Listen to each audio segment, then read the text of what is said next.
Hi everyone, it's Mrs. Wine. Welcome back to art class. Today we are going to be learning how to blend colors, and we will be creating a textured background that we will eventually use for our No 10 collages.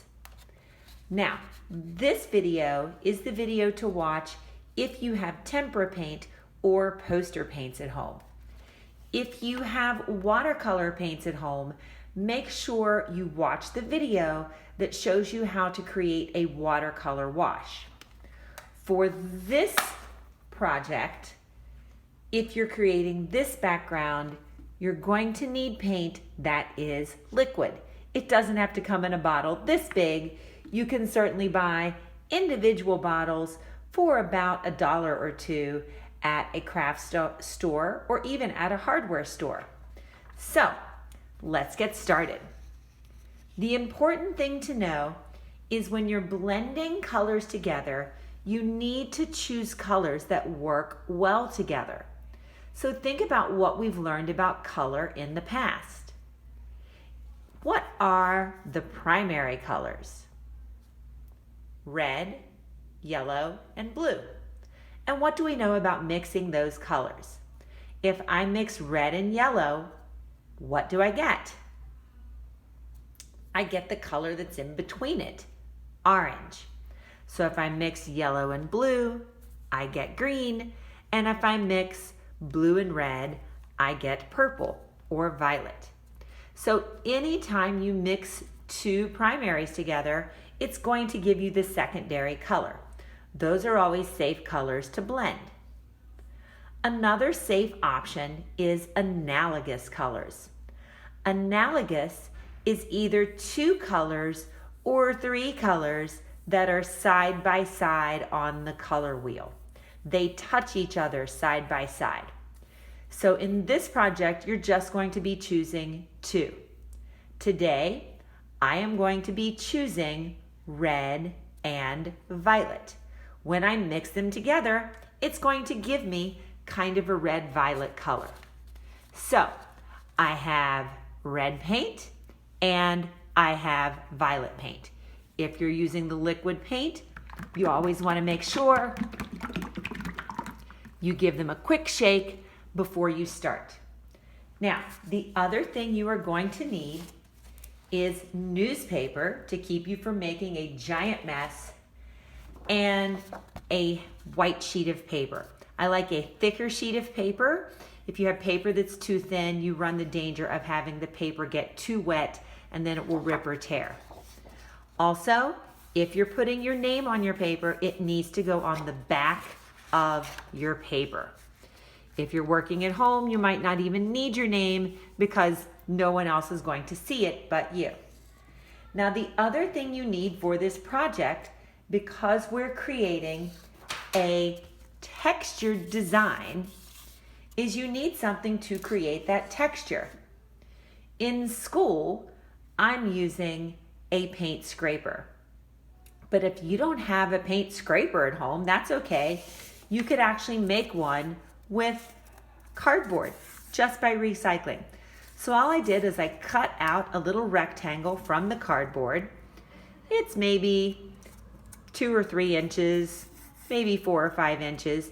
And then out of the straight side, I took my scissors and I just cut some little notches. That leaves this flat area that's going to do the scraping.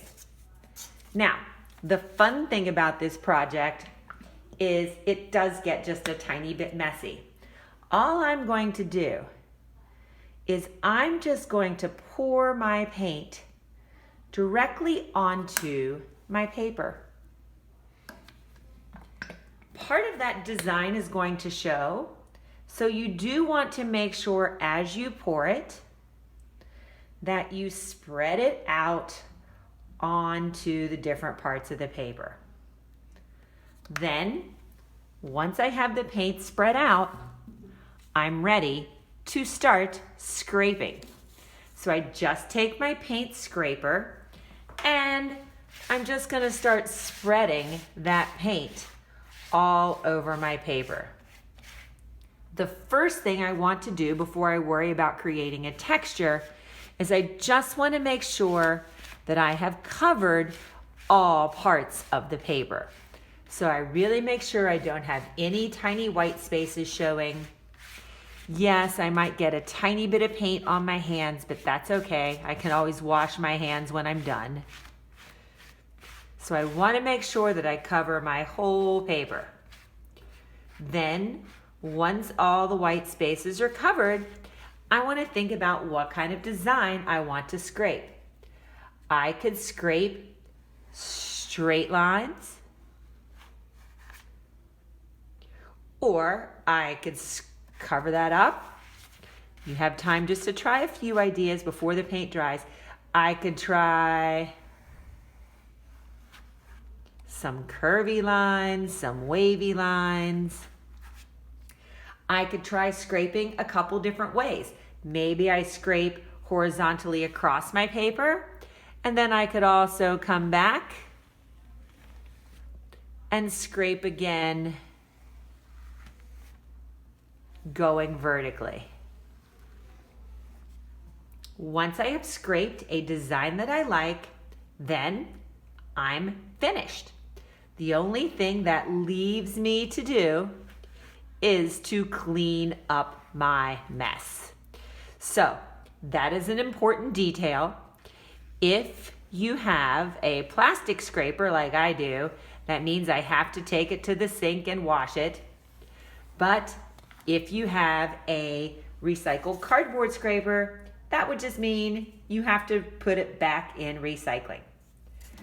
Also make sure that you finish cleaning up your mess. When your painting has dried, you can pick it up. Mine's not dry yet, but I can pick it up and set it aside to dry. And then I have to make sure that my newspaper gets thrown away.